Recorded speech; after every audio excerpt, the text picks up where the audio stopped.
Hi, welcome to MK Easy Learning Maths No Problem channel. Today we are going to solve our grade 8 Federal Board exercise 6.4 for के question number 13, 14 and 15 करने लगे हैं।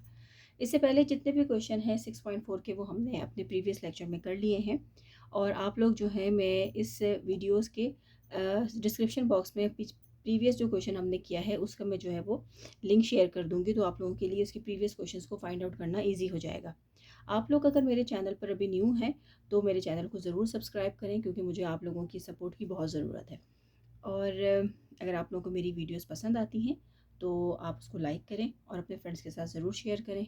और आपको मेरी videos किस तरह की लगती हैं तो अपने कमेंट्स में मुझे जो है वो ज़रूर बताएं।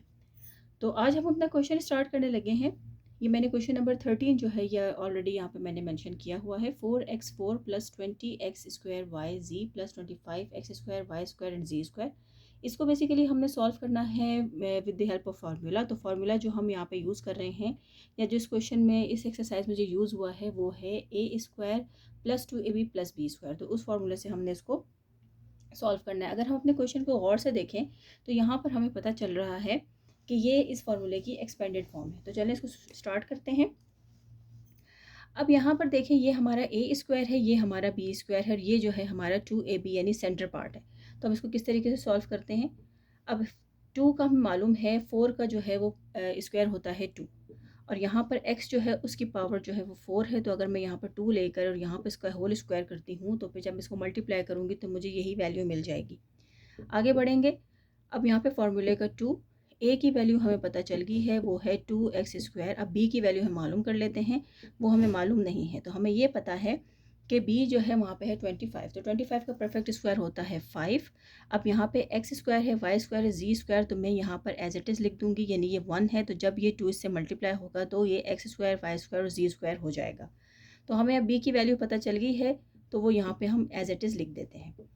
अब अगर मैं इन मिड टर्म को अगर आपस में मल्टीप्लाई करती हूँ और अगर मुझे यही वैल्यू मिलती है तो इसका मतलब है कि हमने बिल्कुल क्वेश्चन अपने ठीक किया है। जी, तो यहाँ पे 2 2 ज़ा 4 और 4 5 ज़ा 20 है। तो यहाँ पर एक्स स्क्वायर है और यहाँ पर एक्स है। जब हम इसको फर्दर सॉल्व करेंगे तो यहाँ पर हमारे पास क्या आ जाएगा। क्वेश्चन में हमें यहाँ पर जो है उन्होंने एक्स स्क्वायर दिया हुआ है, ठीक है। अगर फर्दर इसको सॉल्व करूँ तो एक्स 5xyz का होल स्क्वायर है। अब मुझे जो है हमें यहाँ पर ये वैल्यू और ये वैल्यू चाहिए, तो हम इसको सॉल्व करेंगे 2x स्क्वायर, चूँकि ये क्वेश्चन पॉजिटिव है इसलिए प्लस का साइन, और 5xyz इसका होल स्क्वायर, ये z है। तो ये देखिए हमने इस अपने क्वेश्चन को सॉल्व कर लिया है। तो अब अगले नेक्स्ट क्वेश्चन की तरफ चलते हैं, जो कि है क्वेश्चन नंबर 14।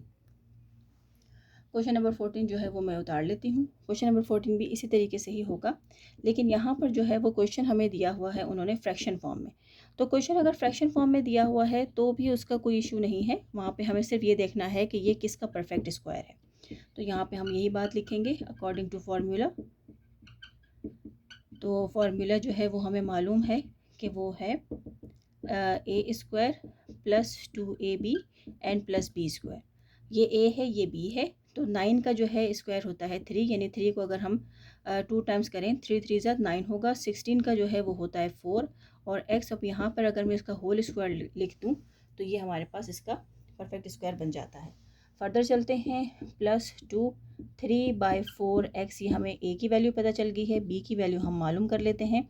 यहाँ पर देखें b का है 2 और 3 और y और इस ब्रैकेट का होल स्क्वायर, तो इसका मतलब है 2/3 और y।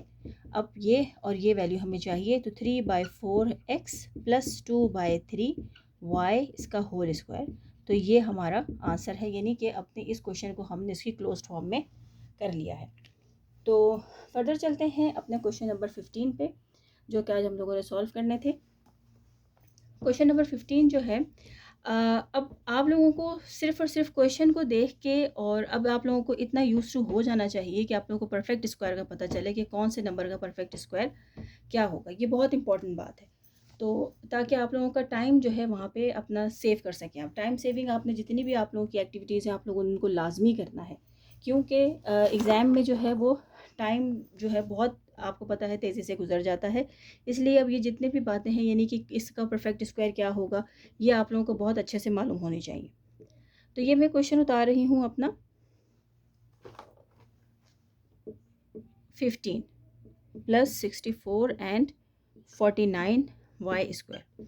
अभी तक आप लोगों को इस सब का मालूम हो गया होगा कि क्या है इनके परफेक्ट स्क्वायर, और अब इससे जो बड़े नंबर हैं आपको उनका भी मालूम होना चाहिए। तो जितनी आप प्रैक्टिस करेंगे तो उतना आप लोगों को जो है वो इजी होगा। तो ये मैं जो है वो देयरफॉर अपना लिख देती हूँ ए स्क्वायर माइनस 2ab और प्लस बी स्क्वायर। अब मैंने माइनस क्यों लिखा, क्योंकि हमारा क्वेश्चन जो है बेसिकली वो माइनस का है, तो इसलिए मैंने माइनस लिखा है। तो अब इसको फर्दर किस तरह सॉल्व करते हैं। ये हमारा ए है और ये हमारा बी है।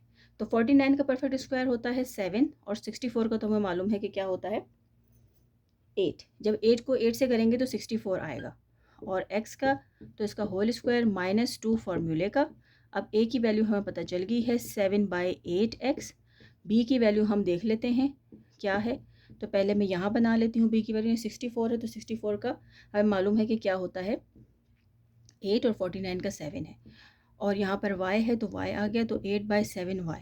फर्दर सॉल्व करते हैं, 7/8 माइनस 8/7 y का होल स्क्वायर। तो ये है हमारा आंसर क्वेश्चन नंबर 15 का। तो सिर्फ और सिर्फ आप लोगों ने जो भी हमने यहाँ पे अपना फार्मूला लिखा है उस फार्मूले के मुताबिक हमने अपनी वैल्यूज़ को जो है उसमें पुट किया है और हमने परफेक्ट स्क्वायर्स मालूम किए हैं। इसी तरीके से इसके रेस्ट ऑफ द क्वेश्चंस भी होंगे, वो इंशाल्लाह अपने नेक्स्ट लेक्चर में जो है उसको कंप्लीट करेंगे। तो जहाँ पर रहें खुश रहें, अपना बहुत ख्याल रखें और साथ में मेरे चैनल का भी बहुत ख्याल रखें, और मेरे चैनल को सब्सक्राइब करना ना भूलें। Thank you.